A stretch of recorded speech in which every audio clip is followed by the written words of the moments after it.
আমি পবিত্র কালামুল্লাহ শরীফের 24 পারা 15 পৃষ্ঠা সূরা মুমিনের 60 নম্বর আয়াত তেলাওয়াত করেছি। রাসূল করিম সাল্লাল্লাহু আলাইহি ওয়াসাল্লামের অসংখ্য অগণিত হাদিস থেকে ছোট্ট আধা লাইনের একটা হাদিস পড়েছি। গত সপ্তাহের আলোচনার সূত্র ধরে এই আয়াত হাদিসকে সামনে নিয়ে কিছু দিনই মুযাকারা। আল্লাহ তাআলা যেন আমলের নিয়তে বলার, আমলের নিয়তে শোনার তৌফিক দান করেন। সকলেই বলেন আমিন। আমরা দোয়ার কথা বলতেছিলাম। রজব মাস আসলেই নবীজি দোয়া করতেন, আর ওইখান থেকে উম্মতের জন্য, আমরা নবীর উম্মত হিসাবে আমাদের জন্য শিক্ষা দোয়া।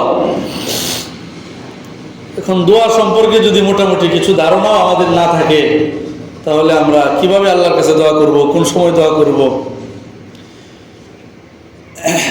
এজন্যই দোয়া সম্পর্কে সার্বিক একটা ধারণা প্রত্যেকটা মুমিনের দিলের মধ্যে থাকা উচিত। আর দোয়া নিয়ে যেন বাড়াবাড়িও না হয়, ছাড়াছাড়িও না হয়। দোয়া এমনই গুরুত্বপূর্ণ একটা ইবাদত, যেটা যত ইবাদত আল্লাহ তাআলা বান্দাকে দিয়েছেন, সব ইবাদতের চাইতে একদিক দিয়া শ্রেষ্ঠত্ব, একটা বড়ত্ব, মহান মর্যাদা রাখে। যেমন মনে করেন নামাজ আল্লাহর পক্ষ থেকে একটা বিধান, বান্দার উপর ইবাদত, কিন্তু নামাজের কিছু নিষিদ্ধ সময় আছে। যে নিষিদ্ধ সময়ে যদি নামাজ পড়া হয়, তখন নামাজ পড়াটাও গুনাহ হবে। সব সময় নামাজ পড়া যায় না, কি বলেন? সব সময় নামাজ পড়া যায়? নামাজের নিষিদ্ধ সময় আছে। রোজা আল্লাহ তাআলার একটা ফরজ বিধান এবং ইসলামের 5 বেনার একটা, কিন্তু রোজারও কি আছে? নিষিদ্ধ সময় আছে, যে সময়ে রোজা রাখাও নিষেধ, হারাম। এমনইভাবে কোরআন তেলাওয়াত একটা ইবাদত, কিন্তু কোরআন তেলাওয়াতেরও নিষিদ্ধ সময় আছে, যে সময় তেলাওয়াত করা যায় না। তোয়াফ, পবিত্র কাবা শরীফের তোয়াফ করা একটা ইবাদত, কিন্তু এই তোয়াফেরও নিষিদ্ধ সময় আছে। সব সময় তোয়াফ করা যায় না, সব অবস্থায় তোয়াফ করা যায়। কিন্তু দোয়া এমন একটা ইবাদত, যে দোয়ার জন্য আল্লাহ তাআলা কোনো নিষিদ্ধ সময় রাখেন নাই। সুবহানাল্লাহ। দোয়া সব সময় করা যায়, সব অবস্থায় করা যায়। নামাজ পড়ার জন্য পবিত্র হইতে হয়। নামাজের কত শর্ত শরায়াত, কি বলেন? ভিতরের শর্ত, বাহিরের শর্ত, এই শর্ত পুরা করে পরে নামাজ পড়তে হয়। কিন্তু দোয়ার জন্য আল্লাহ তাআলা বান্দার কোনো শর্ত রাখেন নাই। বান্দা কোনো শর্ত ছাড়াই আল্লাহর কাছে দোয়া করতে পারবে। নামাজের জন্য পবিত্র হইতে হয়, কিন্তু দোয়া পবিত্র হওয়া ছাড়াও করা যায়। সুবহানাল্লাহ। নামাজের জন্য কাপড় পবিত্র হইতে হয়, আর দোয়া কাপড় নাপাক থাকলেও করা যায়। এমনইভাবে জায়গা পবিত্র হইতে হয় নামাজের জন্য, কিন্তু দোয়ার ক্ষেত্রে জায়গা অপবিত্র হইলেও দোয়া করা যায়। এমনইভাবে দোয়াকে আল্লাহ তাআলা শর্তের ভিতরে আবদ্ধ করেন নাই, বরং শর্তের বাহিরে আল্লাহ তাআলা দোয়াকে ব্যাপক রেখেছেন। মুহতারাম হাজিরিন, এর একটা হিকমত যদি বলি, দোয়া সরাসরি বান্দার সাথে আল্লাহর সম্পর্ক। বান্দা আল্লাহর কাছে চাইবে, বান্দা আল্লাহকে ডাক দিবে। এখন আল্লাহ তাআলা যদি বান্দাকে সময় নির্ধারণ করে দেয়, তাহলে এই সময়ের ভিতরে যদি বান্দা আল্লাহকে ডাক দিতে না পারে, তাহলে পরে ডাক দিলে আল্লাহকে পাবে না। তাহলে তো আল্লাহর সাথে বান্দার যে 24 ঘন্টার কানেকশন, এটা কি আর থাকলো না।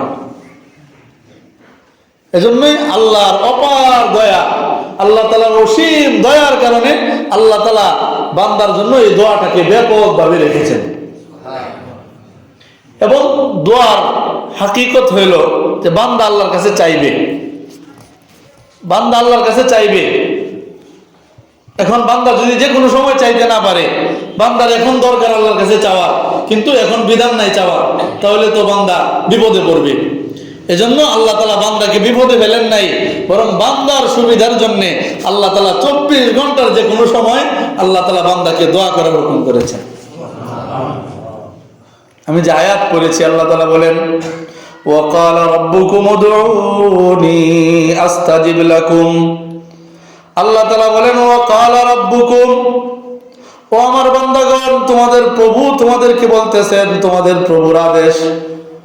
মহান রব বলেন, উদউনি, বান্দা আমার কাছে দোয়া করো, আমার কাছে চাও, আস্তাজিব লাকুম, তুমি যদি আমার কাছে চাও আমি তোমাকে দান করব। সুবহানাল্লাহ বলেন। আল্লাহ তাআলা বলতেছেন যে বান্দা উদউনি, আমার কাছে দোয়া করো, আস্তাজিব লাকুম, আমি তোমার দোয়া কবুল করব। তাহলে কবুল করার অঙ্গীকার কে দিয়েছেন? আল্লাহ অঙ্গীকার দিয়েছেন, আল্লাহ কবুল করবেন। এরপরেও যদি আমরা দোয়া না করি তাহলে তো আমাদের মতো হতভাগা কপাল পোড়া আর কেউ নেই। বরং হাদিসের মধ্যে আসছে, নবীজি বলেন, কালান নবী সাল্লাল্লাহু আলাইহি ওয়াসাল্লাম, ইযা সাআলতা ফাসআলিল্লাহ, আল্লাহর রাসূল বলেন, ইযা সাআলতা ফাসআলিল্লাহ, বান্দা তোমার যখন কোনো সওয়ালের প্রয়োজন হয়, ফাসআলিল্লাহ, সওয়াল করো আল্লাহর কাছে। ওয়া ইযা ইসতাআনতা ফাসতাইন বিল্লাহ, আল্লাহর রাসূল বলেন, বান্দা তোমার যদি কোনো সাহায্যের প্রয়োজন হয়, ফাস্তাইন বিল্লাহ, সাহায্য চাবি কার কাছে? নবীজি বলেন, ফাস্তাইন বিল্লাহ, আল্লাহর কাছে সাহায্য চাও। অন্য হাদিসের মধ্যে নবীজি বলেন, মান লাম ইয়াসআলিল্লাহ ইয়াগদাব আলাইহি, আল্লাহর রাসূল বলেন, আমার উম্মতেরা, দুনিয়ার মানুষের হাকিকত হলো, দুনিয়ার মানুষের অবস্থা হলো, দুনিয়ার মানুষ যত বড়ই দাতা হোক, দুনিয়ার মানুষ যত বড়ই সম্পদশালী হোক, দুনিয়ার মানুষ যতই ক্ষমতাধর হোক, দুনিয়ার মানুষের অবস্থা যতই ভালো হোক, একজন মানুষের কাছে একবার দুইবার বলে তিনবার চাওয়ার পরে ওই মানুষটা নারাজ হয়, ওই মানুষটা অসন্তুষ্ট হয় এবং অসন্তুষ্ট হয়ে নানান কথা বলে যে আর কতবার তোমাকে দেব, প্রতিদিন আসো, বলে বিভিন্ন ধরনের কথা বলতে থাকে। এটা মানুষের হাকিকত। মানুষের কাছে বারবার চাইলে মানুষ নারাজ হয়, মানুষ অসন্তুষ্ট হয়। কিন্তু আল্লাহ তাআলার শান এমন, আমাদের মালিক এমন মহানুভব দয়ালু মালিক। নবীজি বলেন, মান লাম ইয়াসআলিল্লাহ, কেউ যদি আল্লাহর কাছে দোয়া না করে, কেউ যদি আল্লাহর কাছে না চায়, ইয়াগদাব আলাইহি, তাহলে আল্লাহ তাআলা তার উপর নারাজ হন। দুনিয়ার মানুষের কাছে চাইলে নারাজ হয়, আর আল্লাহ তাআলার কাছে না চাইলে আল্লাহ নারাজ হন। আল্লাহর কাছে চাইলে আল্লাহ খুশি। কবি বলেন, हर गरी जो देने को तैयार है, जो ना मांगे उससे तू बेजार है, বলে যে তোমাদের রব তো এমন মহানুভব, যিনি 24 ঘন্টার প্রতিটি সময় এক মুহূর্ত সময় ঘুমান না, এক মুহূর্ত সময় তার চোখের মধ্যে উঙ্গানি আসে না, বলে তন্দ্রাও নাই, নিদ্রাও নাই। 24 ঘন্টা আল্লাহ তাআলা বান্দাকে দেওয়ার জন্য প্রস্তুত থাকেন। हर गरी जो देने को तैयार है, আল্লাহ তাআলা 24 ঘন্টার প্রতিটি সেকেন্ড, প্রতিটি মুহূর্তে বান্দাকে দেওয়ার জন্য তৈরি আছেন। जो ना मांगे उससे तू बेजार है, বলে যে আল্লাহর কাছে চায় না, যে আল্লাহর কাছে দোয়া করে না, আল্লাহ তার উপর বেজার হন, নারাজ হন। এজন্য নবীজি বলেন, তোমরা আল্লাহর কাছে চাও। সূরা বাকারার মধ্যে আছে, আল্লাহ তাআলা বলেন, ওয়া ইযা সাআলাকা ইবাদি আন্নী ফাইন্নী করিব, আল্লাহ তাআলা বলেন, ও আমার হাবিব, আপনাকে দুনিয়ার মানুষ জিজ্ঞাসা করবে যে আল্লাহ তাআলা কি আমাদের কাছে আছেন না দূরে আছেন। আল্লাহ তাআলা যদি দূরে থাকেন তাহলে আল্লাহর কাছে জোরে উঁচু আওয়াজে দোয়া করতে হবে, আর আল্লাহ তাআলা যদি আমাদের নিকটে থাকেন, কাছে থাকেন, তাহলে আল্লাহর কাছে আমরা চুপি চুপি ধীর আওয়াজে দোয়া করব। আল্লাহ তাআলা বলেন, ওয়া ইযা সাআলাকা ইবাদি, ও আমার হাবিব, আমার বান্দারা আপনাকে প্রশ্ন করবে, ওয়া ইযা সাআলাকা, আপনাকে প্রশ্ন করবে, ইবাদি, আমার বান্দাগণ, আপনি বলে দেন, ফাইন্নী করিব, আমি আল্লাহ প্রত্যেকটা বান্দার নিকটে আছি।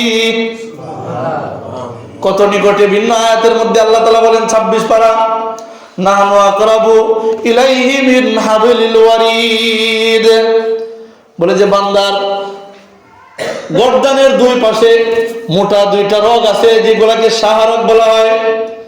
আল্লাহ তাআলা বলেন নাহনু আকরাবু ইলাইহি মিন হাবলিল ওয়ারিদ, বলে বান্দার দুই গর্দানের দুই হাড়ের দুইটা শাহরগ যেমন ভাবে বান্দার নিকটে, বলে আমি আল্লাহ বান্দার এর চাইতে আরো বেশি নিকটে। সুবহানাল্লাহ। এজন্যই আল্লাহ তাআলা বলেন ওয়া ইযা সাআলাকা ইবাদি আন্নী ফাইন্নী করিব, ও আমার হাবিব, আমার বান্দারা আপনাকে প্রশ্ন করবে আমি আল্লাহ কোথায় আছি, আপনি বলে দেন আফা ইন্নী করিব, আমি আল্লাহ প্রত্যেকটা বান্দার কাছে কাছে আছি। উজিবু দাওয়াতাদ দাঈ ইযা দান, বান্দা যখনই আমি আল্লাহর কাছে দোয়া করে তখন সাথে সাথে আমি আল্লাহ তার ডাকের জবাব দেই। সুবহানাল্লাহ। আল্লাহ তাআলা সাথে সাথে বান্দার দোয়ায় সাড়া দেন। কিভাবে সাড়া দেন গত সপ্তাহে বলেছি। কোন দোয়া করে বান্দা কখনো নিরাশ হইতে পারে না। কি বলেন? নিরাশ হইতে পারে? কারণ বান্দার প্রত্যেকটা দোয়াতেই আল্লাহ তাআলা সাড়া দেন, যদি বান্দা কোনো গুনাহ না করে, আত্মীয়তার সম্পর্ক নষ্ট না করে। আত্মীয়তার সম্পর্ক নষ্ট করে আল্লাহর কাছে দোয়া করলে দোয়া কবুল হবে না। গুনাহ করে দোয়া করলে দোয়া কবুল হবে না। আগে তওবা করতে হবে, গুনাহ মাফ করাইতে হবে, এরপরে কি বলেন দোয়া কবুলের আশা করতে হবে। কাপড় যদি ময়লা হয়, কি বলেন কাপড় ময়লা হয় না? আমি যে কাপড় পরি, কাপড় ময়লা হয় না? এখন কাপড় আগে ধুইতে হবে না আগে ইস্তারি দিতে হবে? আগে ধোয়া পরে ইস্তারি, না আগে ইস্তারিতে পরে ধোয়া? আর ইস্তারিতে ধুইলে যেই সেই, ঠিক না? এই জন্য আগে আল্লাহর সাথে বান্দার সম্পর্ক পরিষ্কার করা। বলে দোয়া কবুলের প্রতিবন্ধকতা যেগুলো আছে, দোয়া আল্লাহর দরবারে আল্লাহর আকাশে উঠার যে সমস্ত প্রতিবন্ধকতা আছে, পর্দা আছে, এই পর্দাগুলো আগে সরাইতে হবে। এরপর আল্লাহর কাছে বান্দা যেই দোয়াই করবেন আল্লাহ তাআলা তিন মাধ্যমের কোনো এক মাধ্যমে বান্দাকে অবশ্যই দিবেন। হয়তোবা সাথে সাথে বান্দা যেটা চাইবে আল্লাহ তাআলা সাথে সাথে দিয়া দোয়া কবুল করবেন, অথবা বান্দার জন্য এই দোয়া এবং এর সমপরিমাণ নেকি আখিরাতের জন্য আল্লাহ তাআলা রেখে দিবেন, এটাও দোয়া কবুল। আর তিন নম্বর, বান্দা যে দোয়া করবে এই দোয়ার উসিলাতে বান্দার সামনের জীবন থেকে আল্লাহ তাআলা বিপদ সরায় দিবেন, মুসিবত সরায় দিবেন, দোয়া কবুল হবে।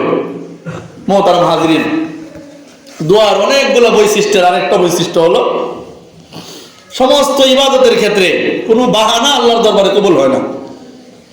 নামাজ একমাত্র আল্লাহর জন্যই পড়তে হবে, তাহলে এই নামাজ আল্লাহর কাছে কবুল হবে। মানুষকে দেখানোর জন্য, বাহানার জন্য যদি কেউ নামাজ পড়ে, কি বলেন এই নামাজ কবুল হবে? কবুল হবে না।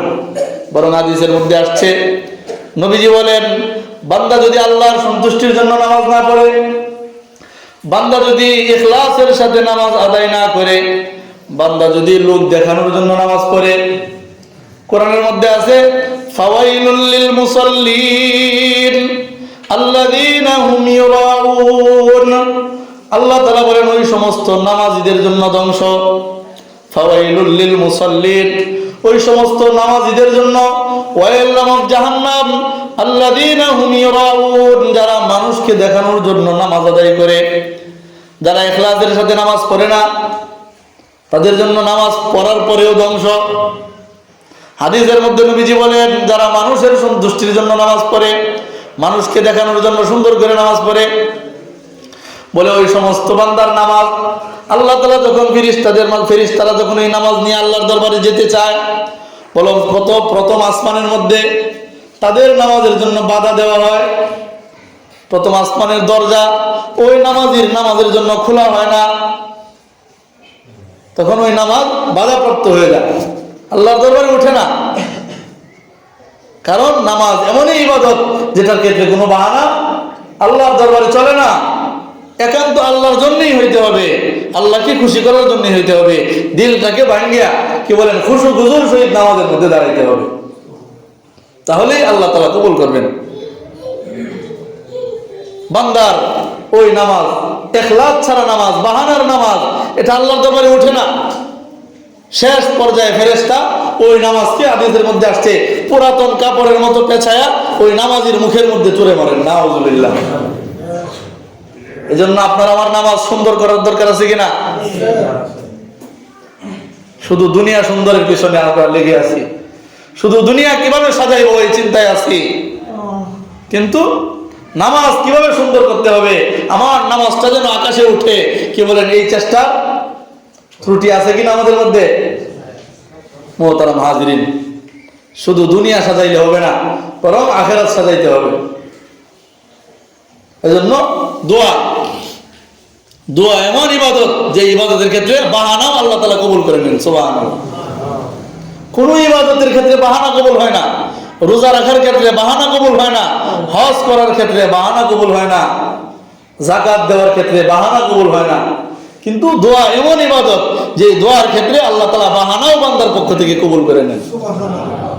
হাদিসের মধ্যে আসছে, নবীজি বলেন, ইবকু ইবকু ওয়া ইন লাম তাবকু ফাতাবাকু। আল্লাহ রাসূল বলেন, ও আমার উম্মতেরা, তোমরা আল্লাহ তাআলার কাছে দোয়া করো, বলে কায়াম অনুবাক্যে কান্না করে আল্লাহর কাছে চোখের পানি ছেড়ে আল্লাহর কাছে দোয়া করো। কিন্তু যদি তোমার চোখের পানি না আসে, বলে দোয়ার মধ্যে যদি দোয়ার হালত না আসে, বলে এরপরেও ফাইন লাম তাবকু ফাতাবাকু, বলে বাহানা ধরো, কান্নার বাহানা ধরে আল্লাহর কাছে দোয়া করো। বলে দোয়ার ক্ষেত্রে দোয়া এমন ইবাদত যে দোয়ার ক্ষেত্রে আল্লাহ তাআলা বাহানাও কবুল করে নেয়। সন্তান যদি মা বাবার কাছে বাহানার কান্না করে কিছু চায়, কি বলেন, মা বাবার দিল নরম হয় কিনা? হ্যাঁ, তাহলে আপনার আমার মালিকের দয়া কি মা বাবার দয়ার চাইতে কম না বেশি? বলে যে মা বাবা যদি সন্তানের বাহানার কান্নার কারণেও সন্তানের আবদার পুরা করে, তাহলে আল্লাহ তাআলা কেন বান্দার বাহানার দোয়া কবুল করবেন না? এজন্য দোয়ার ক্ষেত্রে বাহানাও আল্লাহ তাআলা কবুল করে নেন। এজন্য দোয়ার ক্ষেত্রে কোনো সময় কি না হওয়া, অমনোযোগী না হওয়া। যে আয়াত করেছি, আল্লাহ বলেন, ওয়াকালা রাব্বুকুম, ও আমার বান্দারা, তোমাদের রব তোমাদেরকে আদেশ দিতেছেন, উদউনি, আল্লাহ বলেন তোমরা আমার কাছে দোয়া করো, আস্তাজিব লাকুম, আমি আল্লাহ অবশ্যই অবশ্যই তোমাদের দোয়া কবুল করব। আগে আল্লাহ বলেন, ইন্নাল্লাযীনা ইস্তাকবিরুনা আন ইবাদাতি, বলে আমার ইবাদতে যারা অহংকার করে, আল্লাহ বলেন, ইন্নাল্লাযীনা ইস্তাকবিরুনা আন ইবাদাতি, আমার ইবাদতে আমার কাছে বান্দা দোয়া করবে, বলে বান্দা যদি অহংকার করে, তাহলে সায়াদখুলুনা জাহান্নামা দাখিরিন, তাহলে আমি বান্দাকে জাহান্নামে নিক্ষেপ করব। নাউযুবিল্লাহ। এজন্য দোয়ার ক্ষেত্রে কি করা, খুব গুরুত্বের সাথে আল্লাহর কাছে দোয়া করা। দোয়ার ক্ষেত্রে অহংকারী ভাব প্রকাশ না করা। আমরা অনেক সময় দোয়ার ক্ষেত্রে আল্লাহর কাছে কি হইতে পারি না, বিনয় হইতে পারি না। হ্যাঁ, কি বলেন, দোয়ার ক্ষেত্রে আমরা কত বাহানা করি। হ্যাঁ, কেউ হাত কলসি ফায়াইতে পারি, দোয়া ঠিক না? আল্লাহর দরবারে হাত উঠাইছি, কিন্তু আমার দিলের মধ্যে কি নাই, এই কানেকশনই নাই যে আমি হাতটা উঠাইছি কার কাছে। চেয়ারম্যানের সামনে গিয়ে কি তা করে, হ্যাঁ, এমপি মন্ত্রীর সামনে, মনে করেন মন্ত্রীর কাছে দরখাস্ত নিয়ে গেছেন, দরখাস্ত দিয়া তার সামনে যত তাল বাহানা, নুক কার্যনি, আত কার্যনি, নাক কার্যনি সব করতেছেন, তখন মন্ত্রী কি বলবে, বেয়াদব, এটা করতে কে আইছে? হ্যাঁ, ভদ্রতা বোঝে না, সভ্যতা বোঝে না, দরবার থেকেই তাড়ায় দিবে। কিন্তু আল্লাহর দরবারে আমি হাত তুলি, কিন্তু এই ক্ষেত্রে আমার মধ্যে কোনো বিনয় নাই। কি বলেন, আল্লাহ বলেন, সায়াদখুলুনা জাহান্নামা দাখিরিন। এজন্য দোয়ার ক্ষেত্রে নিজেকে কি করা, বিনয় ভাবে প্রকাশ করা, লম্বা দোয়া করা আল্লাহর কাছে, নিজের মন মতো চাওয়া। বলে দোয়ার জন্য হুজুরের কাছে যাইতে হবে, বলে এমন কোনো শর্ত নেই। বরং নামাজের ক্ষেত্রে কি আছে, ইক্তেদা আছে, দোয়ার ক্ষেত্রে কোনো ইক্তেদা নাই। এজন্যই ফিকার কিতাবের মধ্যে আসছে যে নামাজের ক্ষেত্রে তাকবীর বলা আছে। হ্যাঁ, নামাজ সালাম ফিরানোর সাথে সাথে, ইমামের সালাম ফিরানোর সাথে সাথে মুক্তাদি সালাম ফিরাইতে হবে। হ্যাঁ, নামাজের ক্ষেত্রে ইক্তেদা আছে, ইন্তেহা আছে, কিন্তু দোয়ার ক্ষেত্রে কোনো ইক্তেদা নাই, ইন্তেহা নাই। ইমাম সাহেব দোয়া শেষ করে ফেলছে, বান্দা যদি মন চায় আরো দোয়া করবে, এরপরে দোয়া শেষ করবে, বলে ওইটারও অনুমতি আছে। এবং বান্দা হাত না উঠে আল্লাহর কাছে দোয়া করবে, বলে ওইটারও অনুমতি আছে। কি বলেন, আল্লাহর কাছে যাওয়ার জন্য হাত উঠানো কিনা শর্ত না, হাত উঠানো ছাড়াও যদি বান্দা দোয়া করে, বলে ওই দোয়াও আল্লাহ তাআলা কবুল করবে। এবং দোয়ার কত ইহতিমাম। ইসলাম যত বিধান দিয়েছে বান্দাকে, সমস্ত বিধানের আগে পরে দোয়া আছে। কি বলেন, দোয়া আছে কিনা? আমরা যে মসজিদে প্রবেশ করি, মসজিদে প্রবেশ করার দোয়া আছে কিনা? মসজিদে প্রবেশ করার দোয়া আছে। মসজিদ থেকে বের হই, বের হওয়ারও কি আছে? দোয়া আছে। আমরা যে ঘরে প্রবেশ করি, কি ঘরে প্রবেশ করারও দোয়া আছে। ঘর থেকে বের হই, এটারও কি আছে? দোয়া আছে। জামা কাপড় পরিধান করা, বলে এটারও দোয়া আছে। জামা কাপড় খোলা, ওইটারও দোয়া আছে। খানা খাওয়া শুরু করা, ওইটারও দোয়া আছে। খানা খাওয়া শেষ করা, এটারও কি আছে? দোয়া আছে। দাওয়াত খাওয়া, বলে ওইটারও দোয়া আছে। সাহারি খাওয়া, এটারও দোয়া আছে। ইফতার করা, এটারও দোয়া আছে। বলে গাড়িতে চড়া, এটারও দোয়া আছে। নৌকাতে চড়া, এটারও দোয়া আছে। প্লেনে চড়া, বলে ওইটারও দোয়া আছে। বান্দার জীবনের শুরু থেকে শেষ পর্যন্ত যত আমল আছে, সব আমলের জন্য আল্লাহ তাআলা দোয়া রাখছে। আল্লাহ রাসূল সমস্ত আমলের ক্ষেত্রে দোয়া শিক্ষা দিয়েছেন। এবং একজন মানুষ ঘর সংসার করবে, বিবির সাথে একান্ত সাক্ষাৎ করবে, বলে ওইটার জন্য ইসলামের মধ্যে দোয়া আছে। সব ক্ষেত্রে দোয়ার শিক্ষা আমাদের রাসূল দিয়েছেন। কিন্তু মুহতারাম হাজরিন, আমরাও এই দোয়াগুলোর সাথে পরিচিত হই না, আমাদের সন্তানদেরকেও এই দোয়াগুলো আমরা শিখাই না। কোনো মানুষ যদি রোগী দেখতে যায়, রোগী দেখার ক্ষেত্রেও কি আছে? দোয়া আছে। এবং হাদিসের মধ্যে আছে, যেই ব্যক্তি রোগী দেখতে গেছে এবং যাকে দেখতে গেছে, সে যদি কোনো জটিল রোগে আক্রান্ত হয়, বলে তাকে দেখার পরে তার জন্য তো একটা দোয়া করবে এবং নিজের জন্য একটা দোয়া করবে, যেন সে যে জটিল রোগে আক্রান্ত হয়েছে এই রোগ থেকে যেন তাকে হেফাজত করে, এর জন্য নিজের জন্য কি করবে? দোয়া করবে।